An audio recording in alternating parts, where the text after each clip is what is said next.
Hello student, हम लोग पिछले लेक्चर में ऑर्डर निकालने के लिए सीख रहे थे। इंटीग्रेटेड रेट लॉ हम लोग डिस्कस कर चुके थे कि इंटीग्रेटेड रेट लॉ मेथड से, या उसको हम लोग हिट एंड ट्रायल मेथड भी बोले थे, उससे हम लोग ऑर्डर कैसे निकालते हैं। और उससे पहले भी हम लोग इनिशियल रेट मेथड को भी डिस्क्राइब कर चुके थे। ठीक है, तो यहाँ तक सभी लोगों को समझ में आ गया होगा कब कौन से मेथड को यूज करना है और कैसे करना है। तो खास करके हम बात की थी इंटीग्रेटेड रेट लॉ मेथड के बारे में।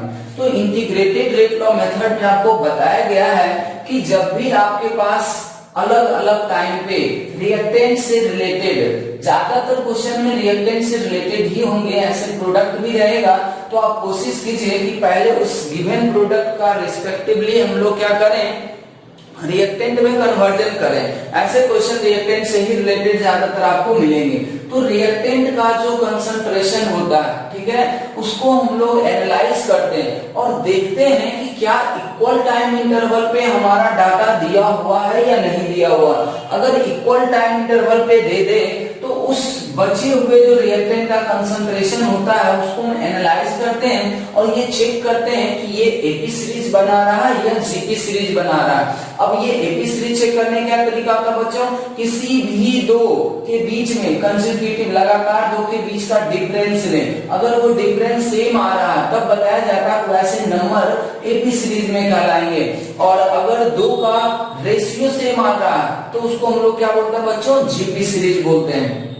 तो ये बहुत इंपॉर्टेंट क्वेश्चन था। इस तरीके का सवाल बहुत ज्यादा एग्जाम में पूछे भी जाते हैं, इसलिए आप हमेशा ध्यान देना कि इक्वल टाइम इंटरवल है या नहीं है। अगर इक्वल टाइम इंटरवल नहीं दे रखा है तब तो आपको बेसिक से ही जाना पड़ेगा कि इंटीग्रेटेड रेट लॉ मेथड को यूज करके दो बार के निकालेंगे, और अगर सेम आ रहा है या नियरली भी सेम आ रहा है तो हम मान लेंगे कि वो उसी ऑर्डर का रिएक्शन है। अब हम लोग उसी में नेक्स्ट जो है वो पढ़ते हैं half life method. Half life method में देखिए हम लोग कैसे करेंगे। तो ये सब बहुत ज्यादा क्वेश्चन टफ नहीं आता इन सब पे, ठीक है, तो इन सब से हम लोग सवाल आराम से बना भी सकते हैं। अब हम लोग समझते हैं कि हाफ लाइफ मेथड को हम कब यूज करेंगे। तो सभी के तरीके को ध्यान रखना होगा कि हम कब किसको लगाएंगे। अब देखिए हाफ लाइफ से ऑर्डर तभी आप निकाल पाएंगे जब आपके क्वेश्चन में अलग अलग इनिशियल कंसंट्रेशन के लिए, हम क्या बोल रहे बच्चों, अलग अलग इनिशियल कंसंट्रेशन के लिए उसका हाफ लाइफ दिया हुआ रहेगा, सेम ही रिएक्शन का दो बार कंसंट्रेशन चेंज करेगा।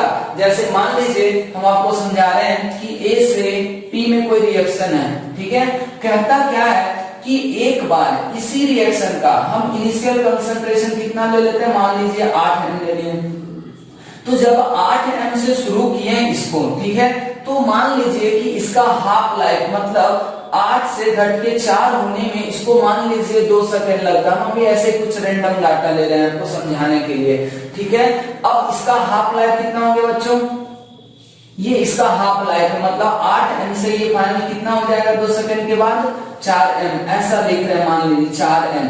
ये कितने सेकंड में हो रहा है, 2 सेकंड में। क्या आपको पता चल गया कि ये रिएक्शन का अभी क्या है बच्चों, हाफ लाइफ है, ठीक है। फिर कह रहा क्या कि अगर हम इसको ऐसा करते हैं 16 एम कर देते हैं। अब कहता क्या है कि अगर यही रिएक्शन हम 16 एम से शुरू करते हैं तो इसको 8 एम होने में मान लीजिए कि 4 सेकंड लग रहा है, ऐसा मान लीजिए। कितना सेकंड लग रहा है बच्चों, 4 सेकंड लग रहा है। तो कहेगा क्या, बताइए इसका ऑर्डर क्या है। तो इसका डाटा हमें पता चल रहा है कि हाफ लाइफ मेथड को यूज करके हम किसी भी अननोन रिएक्शन का ऑर्डर तभी बता पाएंगे जब हमारे क्वेश्चन में क्या दिया हुआ है बच्चों, सेम रिएक्शन के लिए रिएक्टेंट का दो अलग अलग इनिशियल कंसंट्रेशन और उसी इनिशियल कंसंट्रेशन के रिस्पेक्ट में उसका हाफ लाइफ दिया हुआ रहे। तब हम लोग इसको आराम से ऑर्डर बता सकते हैं। और वो ऑर्डर बताने के लिए हम लोग क्या करेंगे, तो हम जब nth ऑर्डर रिएक्शन का हाफ लाइफ का एक्सप्रेशन निकाले थे तो हमें ये पता चला था कि हाफ लाइफ जो होता है वो डायरेक्टली प्रोपोर्शनल होता है किसका, इनिशियल कंसंट्रेशन पे पावर 1 माइनस एन का। अगर हम डायरेक्टली बोलते हैं तो 1 माइनस एन का आपको क्या करना होगा, डायरेक्टली प्रोपोर्शनलिटी ले लेना होगा। तो क्या हम ऐसा कह सकते थे कि T1 बाय T2 एक हाफ लाइफ पहला और दूसरे हाफ लाइफ का जो रेशियो होगा वो इक्वल होगा पहले इनिशियल कंसंट्रेशन का A1 और दूसरे इनिशियल कंसंट्रेशन A2 पे पावर कितना कर देंगे 1 माइनस एन। तो इसी इक्वेशन को अगर हम सॉल्व कर देंगे तो यहाँ से क्या n नहीं आ जाएगा। तो अब इसको सॉल्व करने के लिए बच्चों अगर ये परफेक्ट स्क्वायर बन जाएगा तब तो आप यहीं से सॉल्व कर देंगे, नहीं तो आपको क्या करना पड़ेगा, इसमें लॉग लेना पड़ेगा। लॉग लेने के बाद एक फाइनल इक्वेशन आएगा, उससे आप सॉल्व कर सकते हैं। तो इसको हम थोड़ा डिटेल से बता देते हैं आपको, ओवरऑल तो आपको ये बात समझ में आ ही गया होगा। तो हम इसमें थोड़ा सा लिख देते हैं आपको कि ये कब कब यूज करना है। तो this method is used to determine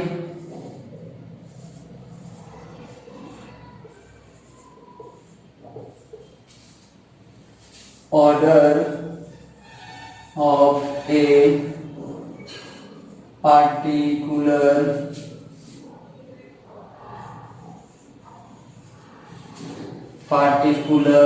reaction when for two different initial concentration of reactant for two different concentration initial concentration of reactant, half life will be given। Half life क्या होना चाहिए बच्चों, उसका दिया हुआ रहना चाहिए। अब सोचिए अगर एक ही रिएक्शन हम ऐसा मान लेते हैं, हम ऐसा मान ले कि ये A से P में एक रिएक्शन है, ये क्या है बच्चों, A से P में एक रिएक्शन है, इसका ऑर्डर हमें पता करना। तो हम कैसे पता कर सकते हैं, पहले आप थोड़ी ध्यान से समझें, आराम से फिर इसका सवाल आप कर सकेंगे। अब जैसे देखिए हम लोग क्या कहते हैं कि ये A है और ये P है, ये रिएक्टेंट है, ये प्रोडक्ट है। तो इतना तो हमें पता है कि किसी भी रिएक्शन का, चाहे वो किसी भी ऑर्डर का हो, हाफ लाइफ का प्रोपोर्शनलिटी हमें पता है। तो हम बच्चों ऐसा मान रहे हैं कि जब इसका इनिशियल कंसंट्रेशन मान लीजिए A1 है, इसका इनिशियल कंसंट्रेशन हम बच्चों कितना लिए A1 है, तो रिएक्शन का जो हाफ लाइफ होता है वो कितना हो जाएगा, हाफ लाइफ कितना हो जाएगा इसका, ये तो हमें अभी मानना पड़ेगा ना। तो हाफ लाइफ मान लीजिए T1/2 मान दे, ये पहला हाफ लाइफ है, ठीक है। अब सेम रिएक्शन का इनिशियल कंसंट्रेशन हम कोई दूसरा लेख शुरू करते हैं, हम अब कितने से स्टार्ट कर रहे हैं, A2 से शुरू कर रहे हैं। तो इसका बच्चों हाफ लाइफ कितना हम लोग मान लेते हैं, इसका जो है हाफ लाइफ मान लेते हैं, ये सेकेंड हाफ लाइफ है। सेकेंड हाफ लाइफ का ये मतलब नहीं समझिएगा कि ये पहला हो गया ये दूसरा हो गया, ये नया इनिशियल कंसंट्रेशन के लिए एक नया वैल्यू आ रहा हाफ लाइफ का। इसका कहने का मतलब यही है कि जब इस रिएक्शन का हम इनिशियल कंसंट्रेशन A1 से शुरू करते हैं तो A1 को आधा होने में जो टाइम लग रहा है वो कितना बच्चों, T1/2 फर्स्ट हम लोग लिख रहे हैं। या आप सहूलियत के लिए इसको ऐसे भी मान सकते हैं कि ये T1 है, ठीक है, या इसको आप ऐसे भी मान सकते हैं ये क्या है, T2 है। T1 और T2 बच्चों क्या हमारा हाफ लाइफ है, कब, जब इनिशियल कंसंट्रेशन A लिए थे। T2 क्या बच्चों, हाफ लाइफ है उसी रिएक्शन का, कब, जब इनिशियल कंसंट्रेशन को कितना ले लिए, A2 ले लिए। अब सोचें कि अगर हम इन दोनों को रिलेट करने की सोचें तो इतना तो हमें पता है कि nth ऑर्डर रिएक्शन का जो हाफ लाइफ होता है वो डायरेक्टली प्रोपोर्शनल होगा A0, मतलब इनिशियल कंसंट्रेशन पे पावर कितना हो जाएगा 1 माइनस n का। अब बताएं हाफ लाइफ कितना है T1, ये जो T1 हाफ लाइफ आया है वो कब आया है, जब इनिशियल कंसंट्रेशन हमारा कितना था A1। ये इक्वेशन नंबर हम 1 बना देते हैं, इसको हटा दे, इसको 1 लेते हैं, ठीक है। सिमिलरली अगर हम बोलते हैं कि ये T2 है, T2 क्या बच्चों, सेम रिएक्शन का हाफ लाइफ है, लेकिन कब है, जब उसी रिएक्शन को हम लोग A2 कंसंट्रेशन से स्टार्ट करते हैं। ये देखें 2 आ गया इक्वेशन।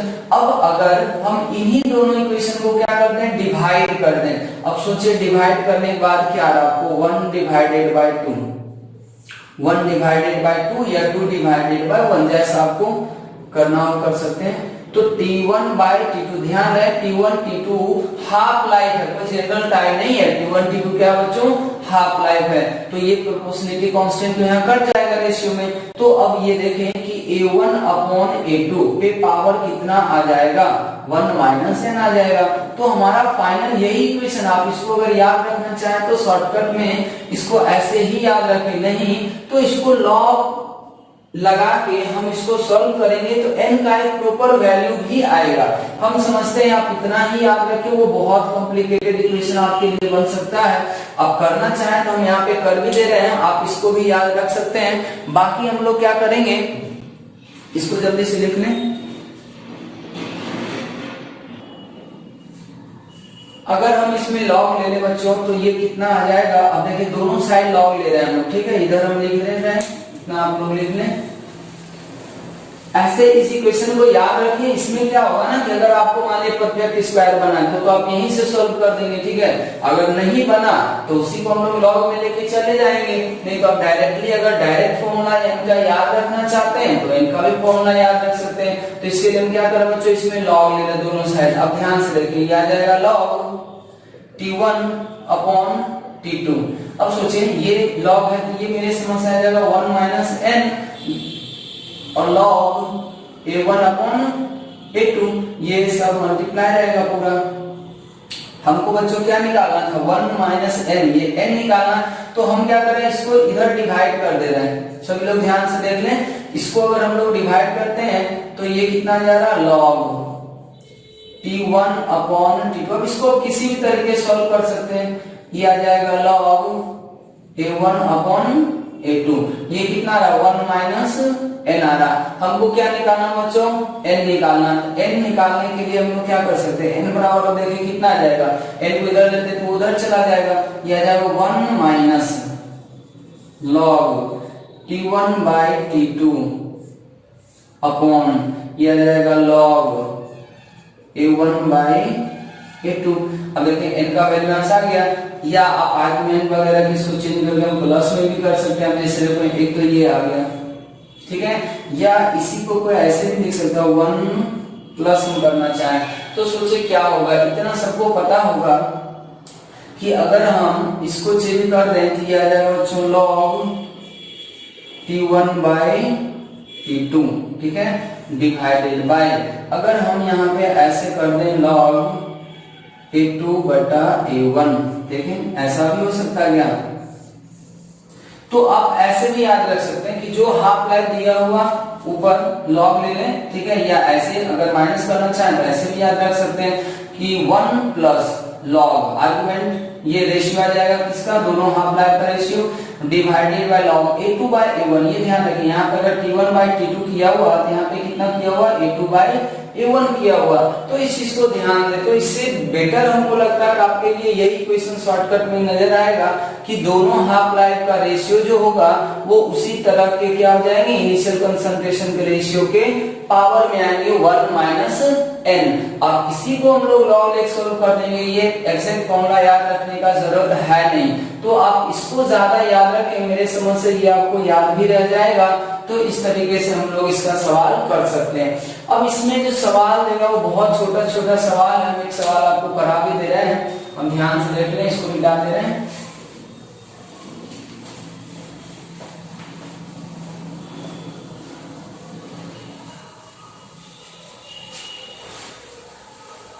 अब जैसे देखिए इसके ऊपर अगर हम क्वेश्चन दें आपको इस तरीके से कि for A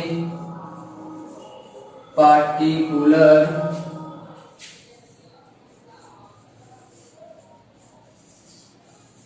for a particular reaction.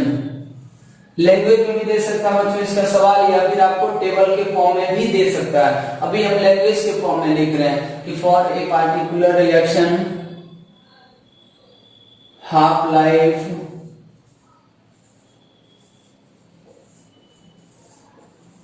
becomes half when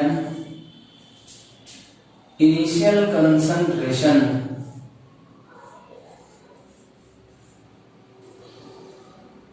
becomes 1/4, then determine order।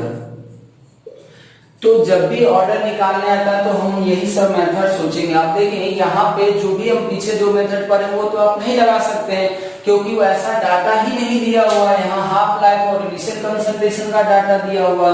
तो हम अब यहाँ पे क्या कर सकते हैं, कह रहा है क्या कि कोई ऐसा रिएक्शन है, कोई भी रिएक्शन रहा होगा, उसका हाफ लाइफ जो है वो आधा हो जा रहा। कब हो जा रहा, जब हम इनिशियल कंसंट्रेशन को 1/4 कर देते हैं। तो सोचे पहले कुछ तो इनिशियल कंसंट्रेशन रहा होगा ना, तब ना हम उसका 1/4 कर रहे हैं। तो आप इसको सॉल्व करने के लिए देखिए क्या कर सकते हैं। आप अगर लेके बनाना चाहते हैं तो ऐसे तो ऑब्जेक्टिव सवाल बहुत जल्दी इसको हम बना सकते थे। अब मान लीजिए ए से पी में कोई रिएक्शन मान लीजिए, कह रहा है क्या कि इसका इनिशियल कंसंट्रेशन, तो हम ऐसा मान लेते हैं, लेट करते हैं हम लोग कि जब इसका इनिशियल कंसंट्रेशन A0 था, इसका इनिशियल कंसंट्रेशन क्या बच्चों A0, तो इसका हाफ लाइफ कितना है, इधर आप ऐसे मान लें, इसको टेबल के फॉर्म में डाटा बना सकते हैं। ये है इनिशियल कंसंट्रेशन और इधर हो गया हमारा कितना हाफ लाइफ। अब सोचिए जब इनिशियल कंसंट्रेशन इसका कितना है A0 है, तो इसका हाफ लाइफ भी तो कुछ रहा होगा ना। मान लीजिए इसका हाफ लाइफ कितना हो गया T1 हो गया, ठीक है। अब मान लीजिए कि इसका इनिशियल कंसंट्रेशन कितना हो गया, तो देखिए क्या कर रहा है, इनिशियल कंसंट्रेशन को हम 1/4 घटा दिए, इसका मतलब ये कितना हो गया बच्चों A0/4 हो जाएगा। तो अब बताएं इसका हाफ लाइफ कितना हो गया, क्वेश्चन में दिया हुआ हाफ लाइफ कितना हो गया, आधा हो गया। इसका मतलब पहले T1 था, तब कितना हो गया T2 हो गया। तो अब सोचिए ये हमारा वापस वो इक्वेशन बना या नहीं बना, बना ना। तो हमें अब क्या करना है, हमें ये पता है कि किसी भी रिएक्शन का जो हाफ लाइफ का रेशियो होगा, तो हम क्या कर सकते हैं, therefore T half 1 upon T half 2, क्योंकि ये जो है ये पहला हाफ लाइफ है, इसको हम ऐसे भी मान सकते हैं कि ये रिएक्शन का पहला हाफ लाइफ है और ये रिएक्शन का दूसरा हाफ लाइफ है। और पहला दूसरा जब हम लिखते हैं तो आपको क्लियरली पता होना चाहिए कि ये पहला कहने का मेरा मतलब ये है कि जब हम इनिशियल कंसंट्रेशन इतना लिए थे तब उसका हाफ लाइफ T1 आया था, जब इनिशियल कंसंट्रेशन इतना हो गया तब हाफ लाइफ इतना हो गया। तो हमें तो ये पता है ना, चाहे कोई भी रिएक्शन रहा उसका जब हाफ लाइफ का हम रेशियो लेंगे तो उसके इनिशियल कंसंट्रेशन के रेशियो का पावर आता 1 - n। तो अब देखें हाफ लाइफ पहला इसका कितना था बच्चों, T1 था, फिर इसका कितना है T2 है, ये T2 T1/2 है। इसका मतलब क्या, हम इसको 2T ऐसे लिख सकते हैं या T1। अब बताएं ये A1 अपॉन A2 है, तो A1 कितना है इसका बताएं, A1 हम लोग कितना मानते हैं A0, और ये नीचे से फिर से ऊपर जाएगा तो ये 4 अपॉन A0 पे पावर कितना आ जाएगा 1 - n। देख लें, अब इसको हम ऐसे सॉल्व कर सकते हैं, इसको ऐसे कट कर देंगे, ये बच्चों आ जाएगा 2 और ये आ जाएगा 4, ये 1 - n। अब देखिए इसको हम सॉल्व कर सकते हैं, तो यही सॉल्व कर लेंगे। अगर लगता कि नहीं फ्रैक्शन वगैरह में आ रहा तब लॉग लेना पड़ता, फिलहाल हमें लग रहा कि ये सॉल्व हो जाएगा। तो 2 = 2 पे पावर हम कितना कर सकते हैं, 2 × 1 - n। अब देखिए दोनों का बेस क्या हो गया, सेम हो गया। अगर बेस सेम हो गया तो अब हम लोग क्या कर सकते हैं, इसको इक्वेट कर सकते हैं। तो 1 बराबर कितना गया 2 1 - n, तो 1 - n बराबर कितना गया बच्चों 1/2। तो n बराबर कहां से आ जाएगा 1 अपॉन 1, ये 1 - 1/2, ये कितना गया 1/2। इसका मतलब सेकंड ऑर्डर है, ये हाफ ऑर्डर का रिएक्शन आ रहा है 1/2 ऑर्डर का रिएक्शन है। तो इस तरीके से आपसे सवाल बहुत सारे पूछे जा सकते हैं। लैंग्वेज नहीं देगा तो आपको ऐसा ही डाटा दे देगा, इनिशियल कंसंट्रेशन और हाफ लाइफ कहेगा कि जब इनिशियल कंसंट्रेशन इतना था तो हाफ लाइफ इतना हो गया, फिर कोई दूसरा इनिशियल कंसंट्रेशन से रिएक्शन निकालेगा, फिर एक हाफ लाइफ देगा। तो यहाँ भी हम क्या कर सकते हैं, किसी भी दो इनिशियल कंसंट्रेशन के रिस्पेक्ट में जो हाफ लाइफ आया है उसी को हम लोग क्या कर लेंगे, रेशियो ले लेंगे इस तरीके से, फिर उसको सॉल्व कर लेंगे तो ऑर्डर आ जाएगा। तो हम समझते बच्चों ये आपको समझ में आ गया होगा। तो ये हाफ लाइफ मेथड हमारा हो गया खत्म, इसको मिटा दें, आप सभी लोग लिख लें। अब हम लोग नेक्स्ट की ओर बढ़ते हैं। अब सब हम लोग का पढ़ा हुआ, अब बहुत ज्यादा उसमें करने की जरूरत नहीं है। अब नेक्स्ट आएगा आपका ग्राफिकल मेथड। अब सोचिए ग्राफ वाले में क्या होता है कि कोई भी जो अननोन रिएक्शन होता है बच्चों, उसका हम लोग किसी भी पार्टिकुलर स्पीशीज के बीच में या जो उस रिएक्शन का वेरिएबल होगा उसके बीच में हम लोग क्या करते हैं बच्चों, ग्राफ ड्रॉ करते हैं। और ग्राफ जो ऑब्टेन होता है वो एक्चुअली एक्सपेरिमेंटली मिलता है। तो हम क्या करते हैं कि उस एक्सपेरिमेंटल जो ग्राफ मिला है उसको थ्योरेटिकल वाले ग्राफ से हम लोग कंपेयर करते हैं, देखते हैं कि ऐसा ग्राफ किसके लिए हमें बताया गया है। तो ये एक तरह से इंफॉर्मेशन बेस्ड क्वेश्चन होते हैं कि आपको पहले से ग्राफ का नॉलेज होना चाहिए कि ये ऐसा ग्राफ किस रिएक्शन के लिए आएगा, या आप वैसा ग्राफ ड्रॉ भी कर सकते हैं। तो नेक्स्ट जो हमारा है बच्चों वो है ग्राफिकल मेथड। लेकिन मेन जो है ना ऑर्डर निकालने के लिए वो आपका पहला ही तो है, एक है हिट एंड ट्रायल वाला और दूसरा इनिशियल रेट मेथड। बाकी ग्राफ का भी यूज बहुत ज्यादा होता है, तो ग्राफ हम लोग सब पढ़ चुके हैं। तो जितना ग्राफ दिया गया अगर वो ध्यान रखते हैं तो आप आराम से सवाल बना सकते हैं। ग्राफिकल मेथड, अब देखिए ग्राफिकल मेथड में क्या होगा, हमारे पास कोई भी अननोन रिएक्शन होता है तो उसका जो ग्राफ होता है हम एक्सपेरिमेंटली डिटरमाइन करते हैं, फिर उस एक्सपेरिमेंटली डिटरमाइन ग्राफ से हम लोग ऑर्डर कैलकुलेट करते हैं। यहाँ पे अगर हम लिखना चाहें तो आप लोग भी लिखें, इसमें हम लोग ये लिख सकते हैं कि this is used when an experimental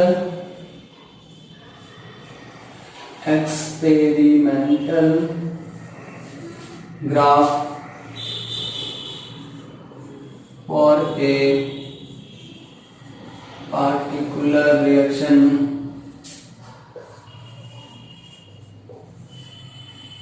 is given in the problem। ये आपको दिया हुआ रहेगा, आप बच्चों किसके किसके बीच में देगा ये लिखना पॉसिबल नहीं है, ठीक है, कि कंसंट्रेशन के बीच में देगा, किसी के बीच में भी ग्राफ दिया जा सकता है जो एक दूसरे के साथ क्या कर रहे हैं, वैरी कर रहे हैं। इसलिए हम यहाँ पे ये मेंशन नहीं कर रहे हैं कि किसके रिस्पेक्ट में या किसके वर्सेस ग्राफ होगा। बस आप इतना ध्यान रखें कि आपके क्वेश्चन में एक ग्राफ दिया हुआ रहेगा, ठीक है। अब वो एक्सिस आपको सोचना होगा और वो ग्राफ एक्चुअली एक्सपेरिमेंटली डिटरमाइन किया हुआ होगा उन दोनों स्पीशीज के बीच में, तो वो ग्राफ आपको दे देगा क्वेश्चन में, तब कहेगा कि आप ऑर्डर निकालिए। तो इसमें बच्चों कोई थ्योरी वगैरह नहीं है, इसमें जो चीज आपको ग्राफ बताया गया वो चीज आपको कर लेना होगा। जैसे हम कुछ एग्जांपल से आपको समझाने की कोशिश करते हैं, ये दिया हुआ रहेगा फिर आप ऑर्डर निकाल सकते हैं। जैसे देखिए छोटे छोटे एग्जांपल से आपको समझाने की कोशिश करते हैं। अब ग्राफ का क्या रूल है ना कि जो ग्राफ खींचा हुआ ना उसका आप इक्वेशन खुद से तैयार कर रहे हो। देखिए ये किस तरह का ऑर्डर रिएक्शन आएगा। अब मान लीजिए कि कोई आपको देता है रेट, ठीक है, और ये कहता है इनोड। इनोड बच्चों इनिशियल कंसंट्रेशन, ये ध्यान रखें, ठीक है। ऐसा ग्राफ दे रखा है, क्या दे रखा है, इस तरीके का ग्राफ दे रखा है, रेट बराबर ऐसा ग्राफ दे रखा है इनिशियल कंसंट्रेशन का। अब सोचिए इनिशियल कंसंट्रेशन रेट में कोई रिलेशन होता है क्या, तभी तो हम लोग निकाल पाएंगे ना। और ऐसा मान लीजिए इसका ग्राफ स्ट्रेट लाइन दे रखा है, तो अब पहले काम क्या करेंगे, हमारा पहला काम तो ये होगा कि जो स्पीशीज यहाँ पे दिया हुआ है उनके बीच में एक इक्वेशन बनाए। तो हम सोचते हैं यार रेट और इनिशियल कंसंट्रेशन रिएक्टेंट का या कोई भी जो है वो किस तरीके से रिलेट किया जाता है। आप कंसंट्रेशन भी ले सकते हैं, इनिशियल रेट होगा तो इनिशियल कंसंट्रेशन आएगा। अब ऐसा करें कि इसको कंसंट्रेशन हम लोग अभी ले लेते हैं, कोई भी कंसंट्रेशन पे पावर 3 दिया हुआ, तो हमें इतना ही तो पता है कि अगर मान लीजिए ये ए दिया हुआ तो मान लें ए से प्रोडक्ट में कोई रिएक्शन होगा, ये ऐसा दिया हुआ। अब सोचिए यही तो एक रिलेशन है जिसमें ये दोनों चीज इक्वेट किए जाते हैं। इसका मतलब किसको वाई एक्सिस पे रखा है और इस पूरे को एक्स एक्सिस पे रखा और ये स्ट्रेट लाइन आ रहा है। तो क्या आपको यहाँ से पता नहीं चल रहा कि इसका ऑर्डर कितना होने जा रहा है? तो ये ऑर्डर बच्चों कितना हो जाएगा इस रिएक्शन का? थर्ड ऑर्डर का रिएक्शन है, ठीक है। तो इसमें बहुत ज्यादा हमें वो काम नहीं करना। जैसे मान लीजिए हम हाफ लाइफ का ही यूज करते हैं, कोई भी यूज कर सकते हैं ना। हाफ लाइफ में मान लीजिए ये टी हाफ है, ठीक है। अब सोचिए कि हाफ लाइफ जो होता है किसी भी रिएक्शन का वो किसके साथ वैरी करता है? इनिशियल कंसंट्रेशन के साथ। तो ये कह रहा है क्या कि इनिशियल कंसंट्रेशन पे पावर मान लीजिए ये 2 है, कुछ भी दिया जा सकता है। अब सोचे कि टी हाफ है, इनिशियल कंसंट्रेशन पे पावर 2 है, इसका ग्राफ दिया हुआ। अब ये जो ग्राफ दिया हुआ वो कैसा होगा? तो अब मान लीजिए इसका हम नेचर अगर आपको बताएं तो हमें क्या पता बच्चों? ए नॉट पे पावर 1 माइनस एन होता है। अब देखिए ये अगर हम स्ट्रेट लाइन ड्रॉ करना चाहते हैं, मान लीजिए हम ऐसा पासिंग थ्रू ओरिजिन बनाना चाहते हैं तो हम हमारा ऐसा ही ना आएगा, t इक्वल्स टू के इंटू ए नॉट पे पावर 1 माइनस एन, ठीक है। तो अब इसको भी अगर कोई कहता है कि ऐसा ही ग्राफ है तो बताएं क्या ऑर्डर होगा? हम तो इसी से रिलेट करते, इसी क्वेश्चन को फॉलो करते। अब देखिए यहाँ पे तो ये क्या पता चल रहा है कि यहाँ पे जो ए नॉट अपॉन ये 1 माइनस एन आ रहा है उसके जगह पे वहां कितना दिया हुआ बच्चों? 2 दिया हुआ। तो क्या हम ऐसा नहीं कर सकते थे क्या? देयरफॉर 1 माइनस एन बराबर 2, तो n बराबर कितना हो जाएगा? इधर आके माइनस हो जाएगा, तो 1 माइनस 2 ये कितना गया? -1। तो किसी पार्टिकुलर रिएक्टेंट के रिस्पेक्ट में ऑर्डर -1 आ सकता है, ठीक है। ऑर्डर नेगेटिव होते हैं लेकिन ध्यान रहे हमेशा किसी पार्टिकुलर रिएक्टेंट के रिस्पेक्ट में तो ओवरऑल ऑर्डर नेगेटिव नहीं मिलता, ठीक है। ये ध्यान रखें। हम लोग बार बार कहते हैं कि order positive, negative, zero, fraction सब होते हैं, लेकिन ये ध्यान रखें कि जो भी हम ये बात बोल रहे हैं ना, खास करके नेगेटिव वाला, वो किसी पार्टिकुलर रिएक्टेंट के रिस्पेक्ट में आ सकता है, ठीक है। जैसा कि यहाँ पे आया, पूरे रिएक्शन का ऑर्डर नेगेटिव नहीं आता है। अगर एक से ज्यादा होता है तो आप डाटा चेंज भी करना चाहें तो चेंज कर सकते हैं। इसको आप 1 माइनस 2 कर दें, इसको -2 कर दें तो थोड़ा सा चेंज हो जाएगा। ऐसे आप इतना भी रखेंगे तो कोई दिक्कत नहीं है। नेगेटिव आ सकता है अगर एक रिएक्टेंट वाला है तो रहने दें इसको ऐसे ही, ठीक है। इस तरीके से हम लोग कर सकते हैं। तो अब ग्राफिकल मेथड में बहुत सारा ग्राफ बच्चों ऑलरेडी बना चुके हैं, तो वो सारा ग्राफ आपको यूज किया जा सकता है, इसलिए हम इस बहुत ज्यादा फोकस नहीं कर रहे हैं। ये सब चीज हम ग्राफ बता चुके हैं। जब ग्राफ बना रहे थे तो आपको वहां पे भी बताया गया था कि आपको किस तरीके का ग्राफ यूज करना है कैसे क्वेश्चन को करने में। अब हमारा बच्चों एक और बच रहा है, इनिशियल ये आइसोलेशन वाला, ठीक है। उसको हम लोग क्या कर सकते हैं? वो एक्चुअली स्यूडो ऑर्डर रिएक्शन ही है। उसको हम लोग क्या बोलते हैं बच्चों? वो लगभग का क्या है? स्यूडो ऑर्डर रिएक्शन ही है। तो स्यूडो ऑर्डर रिएक्शन तो हम लोग पढ़ ही चुके हैं।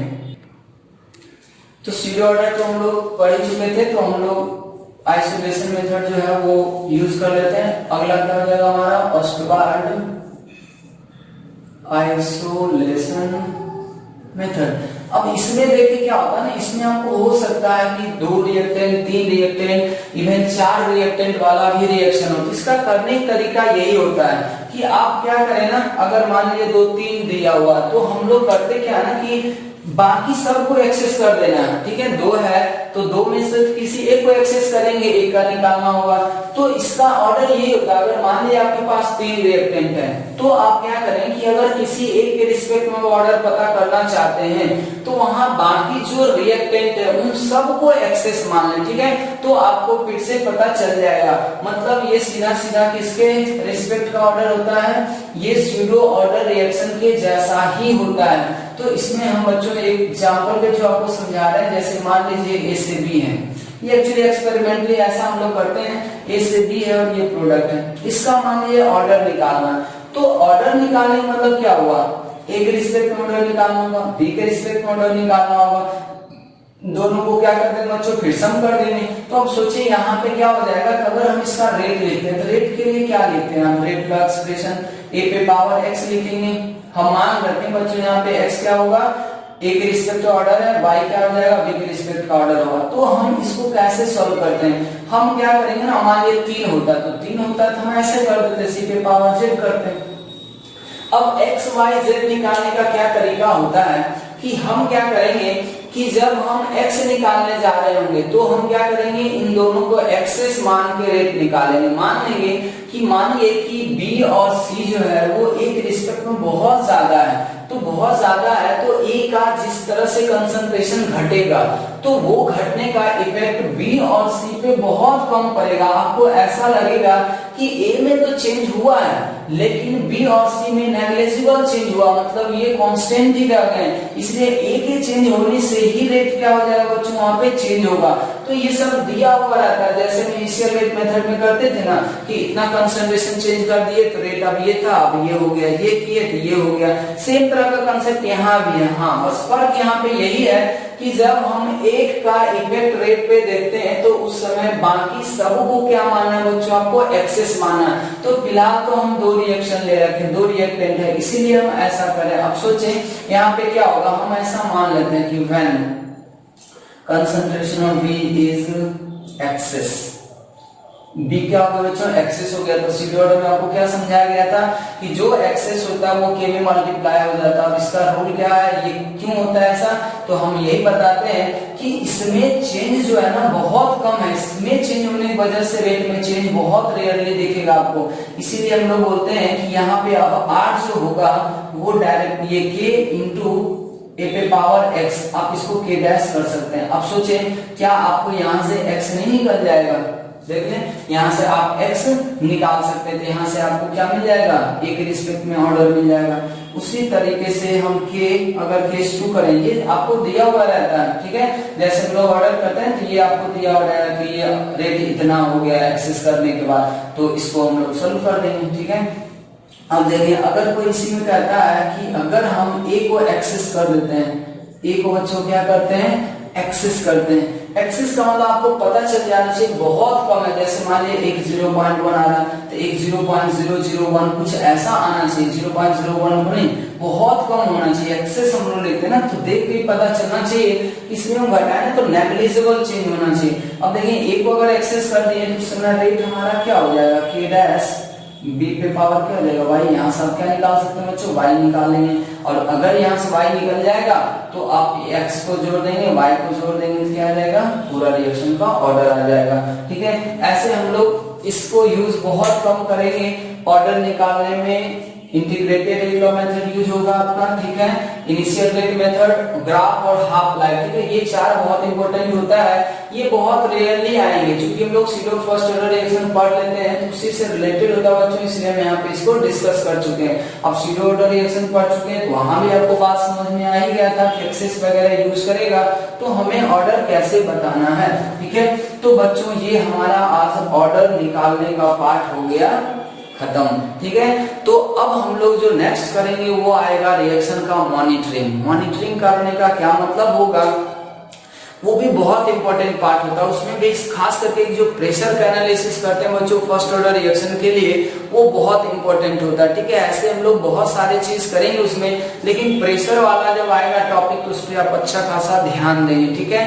तो मॉनिटर करने का क्या मतलब होता है, इसमें हम लोग आगे का जो टॉपिक उसमें हम क्या पढ़ेंगे, तो उसमें पढ़ेंगे ये कि अगर हम कोई रिएक्शन को लैब में परफॉर्म कराते हैं, जैसे अब मान लीजिए कि आपको बताया गया था कि N2O2 जो होता है वो फर्स्ट ऑर्डर रिएक्शन को फॉलो करता है, तो आखिर एक्सपेरिमेंटली जब पता चलता है तो किसी न किसी तरीके से तो पता किया गया होगा ना कि ये फर्स्ट ऑर्डर की प्रॉपर्टी को फॉलो कर रहा है। तो बच्चों एक तरह से आप ऐसा समझ लें कि नेक्स्ट जो पार्ट आएगा हमारा वो एक्सपेरिमेंटल जो भी रिएक्शन को प्रूव किया जाता है वो हम लोग यहाँ पे बोर्ड पे देखेंगे कि किसी भी रिएक्शन के बारे में कैसे एक्सपेरिमेंटल डाटा से ये बताया गया है कि वो इस ऑर्डर का रिएक्शन है, कोई फर्स्ट ऑर्डर है, कोई सेकेंड ऑर्डर है, कोई जीरो ऑर्डर है, तो ये कैसे पता किया गया होगा, तो वो मेथड सीखेंगे हम लोग, ठीक है। तो हम लोग आज यहीं पे स्टॉप करेंगे और नेक्स्ट जो आएगा वो आएगा मॉनिटरिंग के ऊपर। और मॉनिटरिंग में क्या करना है बच्चों वो हम आपको अभी थोड़ा सा आइडिया आपको दिए हैं, बहुत डिटेल से हम लोग उसको पढ़ेंगे नेक्स्ट लेक्चर में।